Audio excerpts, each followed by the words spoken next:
Hello नमस्कार, आप सभी का स्वागत है आपके अपने चैनल एग्जाम मस्ती बाई सौरभ में। जैसा कि आप लोगों को पता है कि हम लोग जो पॉलिटी पढ़ रहे थे उसमें उद्देशिका हमारी चल रही थी और उद्देशिका में हमने पहला भाग कर रहे थे और जिसमें हम लोगों ने कुछ पॉइंट कर भी लिए थे। उद्देशिका के अंदर सबसे पहले किया था हम लोगों ने संपूर्ण प्रभुत्व संपन्न, ठीक है, उसको पूरा विस्तार से समझा था। उसके बाद हम लोगों ने समाजवादी, पंथ निरपेक्ष और आज हमारा जो नंबर है वो लोकतंत्र पर है। ठीक है, किस पर है? लोकतंत्र पर। चलिए तो लोकतंत्र को समझते हैं। लोकतंत्रात्मक, लोकतंत्रात्मक यही हेडिंग होगी आपकी। फटाफट आप इस हेडिंग को लगा लीजिए। ठीक है, तो लोकतंत्रात्मक जो शब्द है ना वो इंग्लिश के डेमोक्रेसी, देखिए ये जो बना है लोकतंत्र से बना है।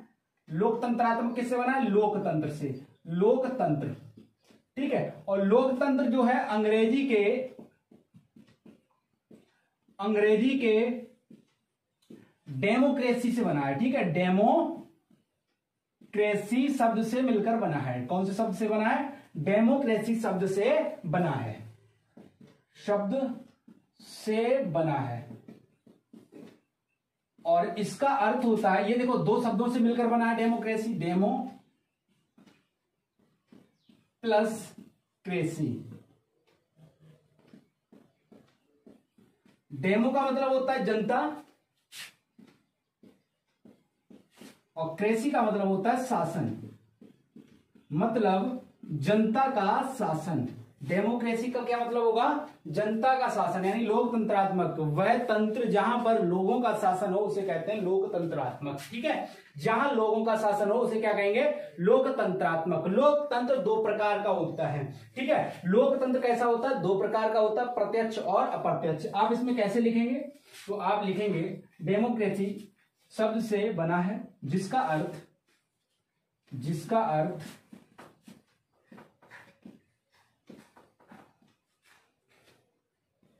जनता का शासन होता है। बहुत ज्यादा इंपॉर्टेंट पॉइंट है, एक एक पॉइंट को आप समझते रहे बारीकी से। ठीक है, देखिए जो लोकतंत्र से, देखिए लोकतंत्र से क्या बना है? लोकतंत्रात्मक। इसके बाद जो लोकतंत्रात्मक है वो अंग्रेजी के डेमोक्रेसी शब्द से बना है और डेमोक्रेसी शब्द जो है दो शब्दों से मिलकर बना है, डेमो प्लस क्रेसी। और डेमो का अर्थ होता है जनता, क्रेसी का अर्थ होता है शासन, यानी कि जनता का शासन जो होगा उसे हम कहेंगे लोकतंत्र। ठीक है, और ऐसे जहां पर जनता का शासन होता है उस पूरे सिस्टम को कहते हैं लोकतंत्रात्मक। ठीक है, चलिए अब आपको इतनी बात समझ में आ गई होगी। अब यहां पर अगली लाइन लिखेंगे हम लोग। लोकतंत्र दो प्रकार का होता है। दो प्रकार का होता है। कौन कौन सा? नंबर एक प्रत्यक्ष और नंबर दो अप्रत्यक्ष। अप्रत्यक्ष, देखिए एक होगा आपका प्रत्यक्ष और दूसरा आपका क्या होगा? अप्रत्यक्ष। ठीक है, आगे देखें। प्रत्यक्ष में क्या होता है? स्वयं जनता का शासन होता है। स्वयं जनता का शासन होता है। क्या होता है? जनता का शासन होता है। ठीक है, किसका शासन होता है? जनता का। अगला पॉइंट देखिए, जो प्रत्यक्ष लोकतंत्र होता है उसमें क्या होता है? सीधा जनता का शासन होता है। ठीक है, और अगर हम बात करें जो प्रत्यक्ष लोकतंत्र है इसका जो जन्म स्थली है, प्रत्यक्ष लोकतंत्र की जन्म स्थली वो क्या हो जाएगी आपकी? यूनान। वर्तमान में प्रत्यक्ष जो लोकतंत्र वाला देश है उसे हम कहेंगे स्विट्जरलैंड। ठीक है, स्विट्जरलैंड एक ऐसा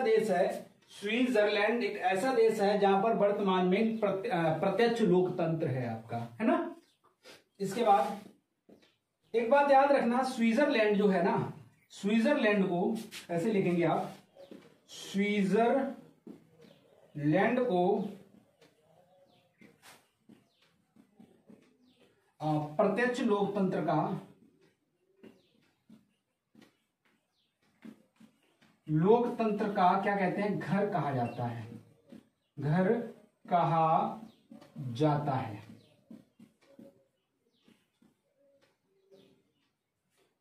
अच्छा, इसका स्रोत कैसे होता है भैया, कैसे चुनाव किया जाता है कि यहाँ पर किस तरह का शासन होगा, तो हम यहाँ पर लिखेंगे स्रोत। क्या लिखेंगे? स्रोत।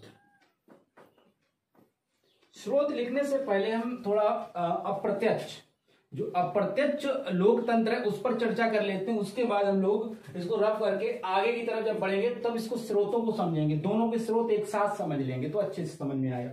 जैसे हमने बोला इसमें क्या होता है, स्वयं जनता का शासन होता है, ठीक है। इसके बाद इसका जन्मस्थल यूनान है। वर्तमान में जो इस लोकतंत्र को मानता है, प्रत्यक्ष लोकतंत्र को, उसका उदाहरण हो जाएगा स्विट्जरलैंड।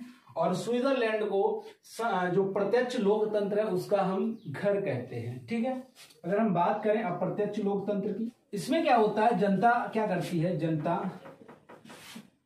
जनता अपने प्रतिनिधि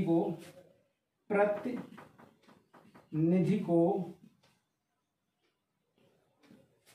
एक निश्चित समय के लिए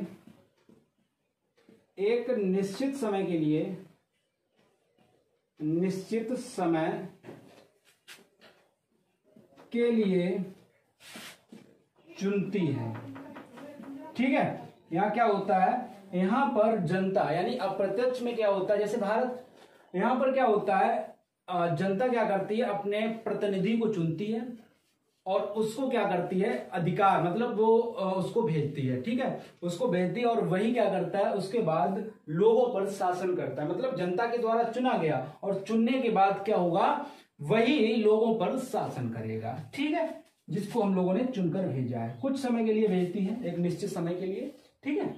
तो इतनी बात याद रहेगी। यहां पर क्या होगा, स्वयं जनता का शासन होता है, लेकिन वहां पर जनता को तो शासन है लेकिन वो अप्रत्यक्ष रूप से है, इसलिए अप्रत्यक्ष बोला गया। यहाँ प्रत्यक्ष रूप से जनता का शासन है तो इसीलिए इसको क्या बोला गया, प्रत्यक्ष लोकतंत्र बोला गया। यहाँ पर डायरेक्ट नहीं है, इनडायरेक्ट है, यहाँ पर डायरेक्ट शासन है। अब इन दोनों को हम लोग क्या करते हैं, स्रोत एक साथ देखते हैं, ठीक है। चलिए स्रोत देखते हैं। देखिए सबसे पहले प्रत्यक्ष का देखते हैं, स्रोत क्या क्या स्रोत है प्रत्यक्ष लोकतंत्र के, है ना, प्रत्यक्ष लोकतंत्र के। तो प्रत्यक्ष लोकतंत्र की अगर बात की जाए, ये कैसे क्या होता है, यहां पर जनसभाओं के माध्यम से लोग शासन करते हैं। जनसभाएं,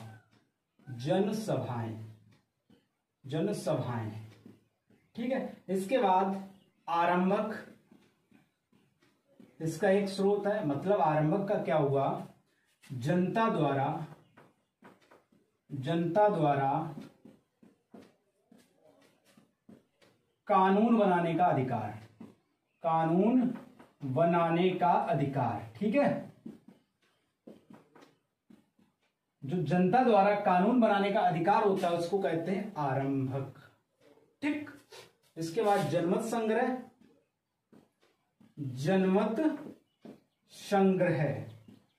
मतलब जहां पर क्या हो, बहुत सारे लोगों की जो पक्ष है, जैसे एक इधर पक्ष होगा, एक ये पक्ष होगा, और जिस पक्ष में ज्यादा लोग होंगे उसे बोल देंगे भाई ये विजय हुआ। तो ये क्या हुआ, देखिए एक तरफ ये पक्ष है, एक पक्ष ये है, और जिसका समर्थन ज्यादा लोग करेंगे तो वही विजयी होगा, वही जीतेगा, उसी की बात मानी जाएगी।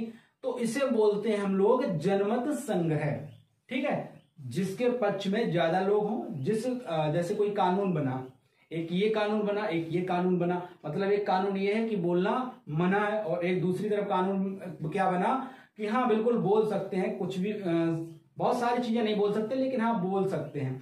तो इधर वाले पक्ष में लोग ज्यादा है, मतलब नहीं बोल सकते हैं, किसी के विरुद्ध नहीं बोल सकते हैं। इधर कानून बना कि किसी के भी विरुद्ध बोला जा सकता है, लेकिन इधर के लोगों की संख्या ज्यादा है, मतलब लोगों का समर्थन इधर ज्यादा है। तो इसी को हम बोल देंगे, जिधर लोगों का समर्थन ज्यादा होगा उसी को हम क्या बोलेंगे, वही कानून पारित होगा, और उसी को हम बोल देते हैं जनमत संग्रह। अगला पॉइंट होगा आपका वापस बुला लेना, यानी कि रिकॉल कर लेना। रिकॉल मतलब ये क्या हुआ, वापस बुला लेना। अभी कोई कानून बनाया गया और पता लगा उस कानून को फॉलो लोग नहीं कर रहे हैं, ठीक है, तो उस कानून को वापस ले लिया जाएगा। एक तो एक ये उदाहरण हो गया। दूसरा, जिस व्यक्ति को हमने चुना है, यहां पर भी भैया चुना जाएगा। डायरेक्ट लोग तो डायरेक्ट कानून तो होता है, डायरेक्ट लोगों के द्वारा चलती है सरकार, लेकिन यहां पर भी एक किसी प्रतिनिधि को चुना तो जाएगा ही जाएगा।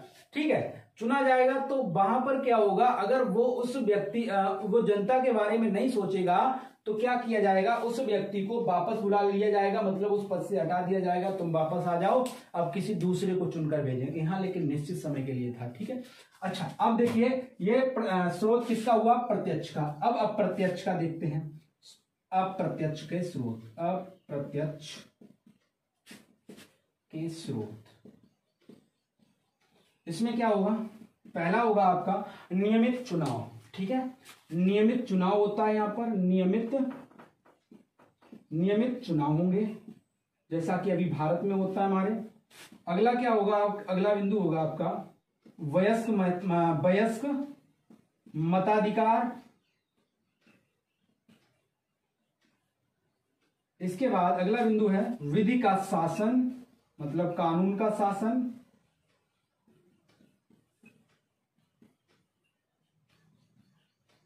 और अगला लास्ट है, यहां की जो न्यायपालिका होगी वो स्वतंत्र होगी। यहां लिख सकते हैं स्वतंत्र न्यायपालिका।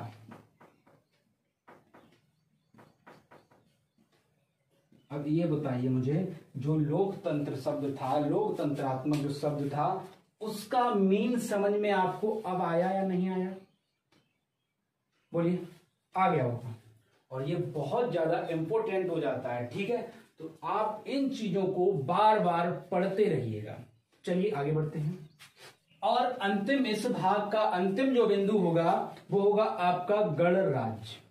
क्या होगा, गणराज्य। गणराज्य, और गणराज्य के अंदर आप एक बात समझिए कि जो गणराज्य होता है, ये शब्द कहां से लिया गया है, गणराज्य। गणराज्य जो है फ्रांस से लिया गया है। कहां से लिया गया, फ्रांस से लिया गया है। ठीक है, अब एक मन में सवाल आया कि भारत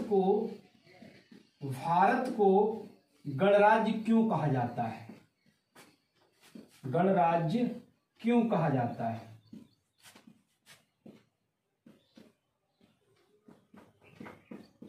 बोलिए, विचार आएगा कि नहीं आएगा, इसको समझते हैं। तो पहला बिंदु इसमें होगा, क्योंकि जो भारत है ना, भारत का संवैधानिक प्रमुख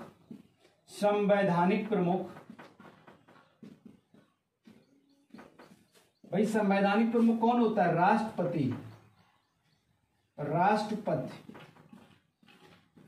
राष्ट्रपति को क्या किया जाता है, निर्वाचित किया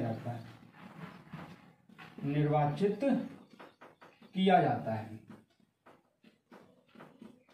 ठीक है, पहली बात तो ये हो गई, क्योंकि जहां पर किसी देश का सर्वोच्च पद यानी संवैधानिक प्रमुख, यानी कि जो सर्वश्रेष्ठ पद होता है, सर्वोच्च पद होता है, उसको निर्वाचित किया जाए तो समझ लेना वो क्या है, कहीं ना कहीं वो आपको गणराज्य दिखाई देगा, गणराज्य कहलाएगा। दूसरा बिंदु है, भारत में क्यों कहा जाता है, इसी पर अभी चर्चा कर रहे हैं। क्योंकि देखिए, भारत को गणराज्य इसलिए भी कहते हैं क्योंकि भारत में सार्वजनिक पद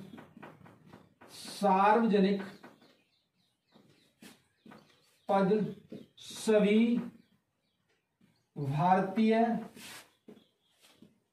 नागरिकों के लिए खुले हुए हैं।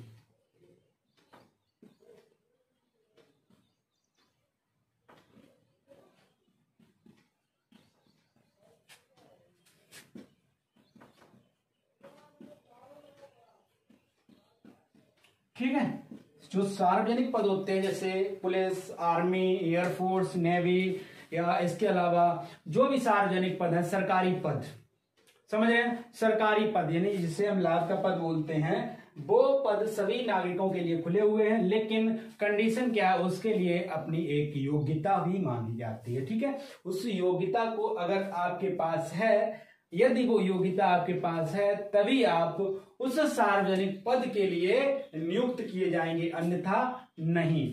ठीक है, तो इतनी बात आप लोगों को समझ में आई। भारत को गणराज्य क्यों कहते हैं? क्योंकि यहाँ का जो संवैधानिक प्रमुख राष्ट्रपति है उसको निर्वाचित किया जाता है। दूसरी बात हमने बताई कि यहाँ जो भारत के लोग हैं ना, भारत के सभी लोगों को सार्वजनिक पद के लिए पूरा अधिकार होता है, अगर वह उस पद के लिए क्या है, योग्य है। तो ऐसा नहीं कि हमने 5वीं पास किया है या हम बिल्कुल भी पढ़े नहीं है और हम सोच रहे हैं कि SI बन जाए, SDM बन जाए या फिर चपरासी बन जाए। नहीं बन सकते ना आप, क्योंकि हम इसके लिए योग्य नहीं होंगे, क्योंकि अगर हम 5वीं पढ़े होंगे तो हम इसके लिए योग्य नहीं है ना। तो आशा करता हूं आपको ये सारे बिंदु समझ में आए होंगे और अगले सेशन में हम लोग जो है उद्देशिका का दूसरा भाग, क्या हमने बोला, उद्देशिका का दूसरा भाग, उसका पोस्टमार्टम करेंगे, उसको अच्छे से देखेंगे। जिस तरह से हमने भाग 1 को देखा उसी तरह से भाग 2 को देखेंगे। और मैं आपसे इतना तो कह सकता हूं कि आपको बहुत ही अच्छे से ये पूरा उद्देशिका तैयार होगा। चलिए तो मिलेंगे अगले सेशन में, तब तक के लिए नमस्कार, जय हिंद।